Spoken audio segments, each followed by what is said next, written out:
बता दें, इस बिजनेस को छोड़ के जाना सबसे आसान काम है।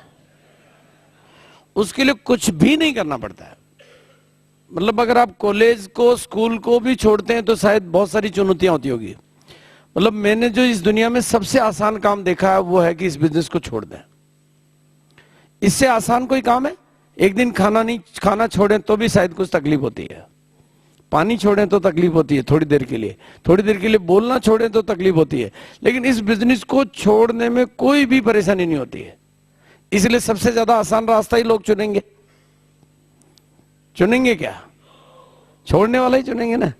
बस आज आपको यह समझना है कि जो भी डेवलपमेंट आप में, आपके जीवन में, आपके आर्थिक क्षेत्र में, आपके जीवन निर्वाह में और जीवन निर्माण में आना है, वो इसको पकड़े रहने से आना है। आप महत्वपूर्ण बनना चाहते हैं तो भी इसमें टिके रहना है, और महान बनना चाहते हैं तो भी इसमें, पात्र बनना चाहते हैं तो भी टिके रहना है, और प्राप्तियां करनी है तो भी, जीवन निर्वाह करना है तो भी इसमें टिके रहना है, और जीवन निर्माण करना है तो भी इसमें टिके रहना है। तो एक अल्टीमेट चीज आपको समझनी है कि आपके अंदर एक ऐसे व्यक्ति का निर्माण करना है, आपके भीतर एक ऐसे व्यक्ति का निर्माण करना है जो आपके लिए सिस्टम का निर्माण करके आपको खड़ा कर दे। तो कुछ जो 6 साल के अनुभव हैं, उनसे कुछ छोटे छोटे जो सूत्र हमारे समझ में आए, उनमें से कुछ सूत्रों को मैंने कल लिखा है। और मैं, आप सभी लोग कहीं न कहीं कोई न कोई गलती कर रहे होते हैं, कहीं न कहीं कोई न कोई गलती कर रहे होते हैं भी। हम जब अहमदाबाद एनिवर्सरी में थे तो हमारे को समझ में आया कि रूबी स्टार कम क्यों बनते हैं। जब हमारा बिजनेस बहुत अच्छा है, हमारा सिस्टम बहुत अच्छा है, तो रूबी स्टार ज्यादा बनने चाहिए या रॉयल्टी अचीवर ज्यादा बनने चाहिए? तो आज हम यहाँ एक संकल्प करते हैं कि हम सब लोग रूबी स्टार बनने के लिए काम करेंगे, है ना? राइट? नहीं, क्योंकि पहले क्या कि माइंड को कोई प्रोग्रामिंग तो देनी पड़ेगी ना, देनी पड़ेगी या नहीं देनी पड़ेगी? तो जैसे आप बीएससी के लिए कॉलेज में भर्ती होते हैं, मेडिकल या कॉलेज में भर्ती होते हैं, और वहां पर आप बीएससी, बीकॉम, बीए सभी ऑप्शन होते हैं ना। लेकिन आप एक फॉर्म खरीद लेते हैं, और फॉर्म खरीदने के बाद उसमें कॉलम होते हैं कि भाई बीएससी करना तो उसको टिक कर दो, बीए करना तो उसको, और बीकॉम करना तो वो एक को टिक कर देते हो आप, किसी एक को भी। उसको टिक करने के बाद आपको, जैसे आपने मान लीजिए सपोज आपने बीएससी को टिक कर दिया, अब आपको 7 दिन बाद कोई पूछे कि क्या कर रहे हो, 15 दिन बाद पूछे तो, सुबह पूछे तो, शाम को पूछे तो, रिश्तेदार पूछे तो, पड़ोसी पूछे तो, शमशान में पूछे तो, ससुराल में पूछे तो, रात को पूछे तो, सोते टाइम पूछे तो, जागते टाइम पूछे तो ये प्रोग्राम आपके फीड हो गया कि आप केवल एक टिक करने से। तो आरसीएम में भी फॉर्म तो एक ही है। अच्छा, मुकेश जी के लिए अलग फॉर्म बनाया था, सुरेंद्र जी के लिए अलग था, राजाराम जी के लिए तो फॉर्म आपने भर दिया है, लेकिन टिक नहीं किया अभी। अलग अलग आदमी ने, पहले वो 500 रुपए के चेक को टिक करता है, फिर वो आ जाएगा तो दूसरे को टिक करता है, फिर ये आ जाएगा तो रॉयल्टी आ जाएगी तो उसको टिक करेंगे। इसलिए डायरेक्टली टिक किसको करते हैं?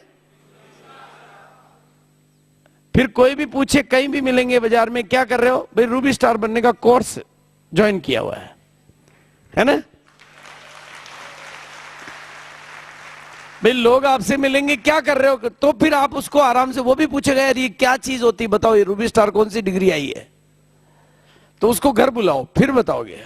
आप कहोगे आरसीएम कर रहा हूं, वो कहेगा ये क्या होता है, फिर वो, आप तो बोलोगे मैं सीख रहा हूं कि रूबी स्टार कैसे बनते हैं, मैं उस यूनिवर्सिटी में भर्ती हो गया हूं जहां रूबी स्टार बनाए जाते हैं, और उसका 5 साल का कोर्स है, मैंने 5 साल के लिए ज्वाइन कर लिया है। अब तेरे को भी बनना हो तो उसमें इतनी इनकम आ जाती है, ये हो जाती, तो उसको घर बैठ के समझाओगे सीडी दिखा के। अब दिखाने का तरीका क्या? अब आपने रूबी स्टार की प्रशंसा कर दी ये कोर्स, तो उसकी जिज्ञासा पैदा होगी नहीं होगी?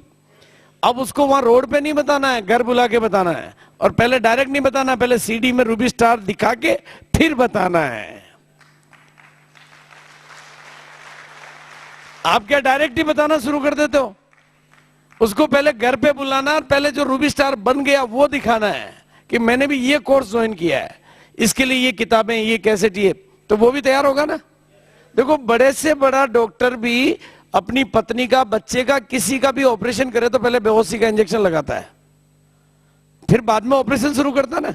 और आप बड़े बड़े ऑपरेशन यूं ही शुरू कर देते हो, पहले सीडी दिखाओ, ऑपरेशन हो जाएगा उसका, अब वो आप जो कहोगे वो सुनेगा, नहीं तो आप जो बोलोगे उससे पहले ही वो शुरू हो जाएगा। वो आपको समझाना शुरू कर देता है कि तू कहां फंस गया। इसलिए पहले उसको पूरा दिखा दो, फिर सिखा दो। इस बिजनेस का ये सूत्र आप लिख लो। एक तो ये बताने का नहीं है, सिखाने का नहीं है, पहले दिखाने का है, फिर सिखाने का है। ऐसी गलती बहुत सारे लोग कर रहे हैं कि इसके बारे में बताए जा रहे हैं, सड़क पे, पान की दुकान पे, कहीं भी बता रहे हैं, लेकिन ढंग से नहीं बता रहे। और बताते टाइम उनके पास कोई अखबार नहीं है, कोई मैगजीन नहीं है, कुछ नहीं है, पेपर नहीं है, पेन नहीं है, खाली बता रहे हैं। जैसे आप बताते हैं उसके अंदर से दूसरा आदमी खड़ा हो जाता है। तो ये गलती हो रही है। तो सूत्र, ऐसे सूत्रों को आज लिख लें। आज आप, ये बताने का नहीं है, सिखाने का नहीं है, पहले दिखाने का है, फिर सिखाने का है। और मार्केटिंग प्लान के बारे में भी यही बात लागू होती है। बताने का नहीं है, दिखाने का है, फिर सिखाने का है। मार्केटिंग प्लान को पेपर पेन पे, किसी आपके पास कुछ टूल्स होने चाहिए, आरसीएम टाइम्स होना चाहिए कि ये जो चीज हमने ज्वाइन की है ये किसी दूसरे अखबार में नजर नहीं आएगी, किसी होर्डिंग पे नजर नहीं आएगी, केवल हमारी गतिविधियों में नजर आएगी। और इसकी गतिविधियां इतनी बड़ी है, इसका फोल्डर होगा, इसका प्रोडक्ट कैटलॉग होगा, ये सब तरीके से दिखाएंगे तो लोगों को सीडी होगी तो समझ में आएगा। तो ऐसी गलती बहुत सारे लोग कर रहे हैं। फिर वो कहते हैं नॉलेज, विदाउट नॉलेज एक्शन हो रहा तो परिणाम कम आएंगे ना। इसलिए, और दूसरी चीज है इस बिजनेस में, जैसे मोबाइल क्यों चलता है, क्योंकि वहां पर एक सिस्टम, मोबाइल क्यों चल रहा है, एक सिस्टम काम चल रहा है कि एक टावर है, उसमें सिम कार्ड है, रेंज में रहते हैं उनका चलता है, बैटरी चार्ज कराते रहे उनका चलता है। ऐसा ही है ना। और ये भी मोबाइल बिजनेस है, ये भी मोबाइल बिजनेस है। तो इसमें भी वही सिस्टम चालू हो जाएगा, जिनकी बैटरी चार्ज होती रहेगी उनका चलेगा, सिम कार्ड होगा तो चलेगा, रेंज में रहेंगे तो चलेगा। जब मोबाइल है तो मोबाइल के तरीके से चलेगा ना। हम रेंज के बाहर जाके नेपाल में करना चाह रहे हैं, चलेगा क्या? नहीं चलेगा। जहां सिस्टम नहीं है वहां नहीं चलेगा। तो जहां सिस्टम काम करता है, और आप लोग अगर मीटिंगों की रेंज में नहीं रहेंगे, हम समझते हैं कि मीटिंगों की जरूरत नहीं, तो मीटिंगों की रेंज में रहेंगे और चार्ज होते रहेंगे। चार्ज करने के लिए क्या चीजें चाहिए, सभी साथियों ने क्या बताई, कैसेटें सुनी, किताबें पढ़ी, कुछ किसी ने और कुछ बताया क्या कि मैंने अलग से कुछ किया? और आप देखेंगे सभी लोगों की, सभी सीनियर साथियों की, सभी कॉमन लोगों, सभी कामयाब लोगों की एक कॉमन बात होती है कि हमने कैसेट सुनी, हमने मीटिंग्स अटेंड की, हमने प्रोडक्ट यूज किए, हमने प्लान दिखाए, हम पॉजिटिव रहे। और आप में से बहुत सारे लोग कोशिश कर रहे हैं लेकिन कैसेट नहीं सुन रहे हैं, सीडी नहीं देख रहे हैं। ऐसा है या नहीं है? बहुत सारे लोग हैं जो कैसेट नहीं सुन रहे हैं, और कैसेट सुन रहे हैं तो कौन सी, एक सुनी है। मैंने 450 लोग ज्वाइन करा दिए, कैसेट एक भी नहीं सुनी। लोग काम ही नहीं कर रहे हैं। क्यों करेंगे? क्योंकि आपको नॉलेज नहीं है।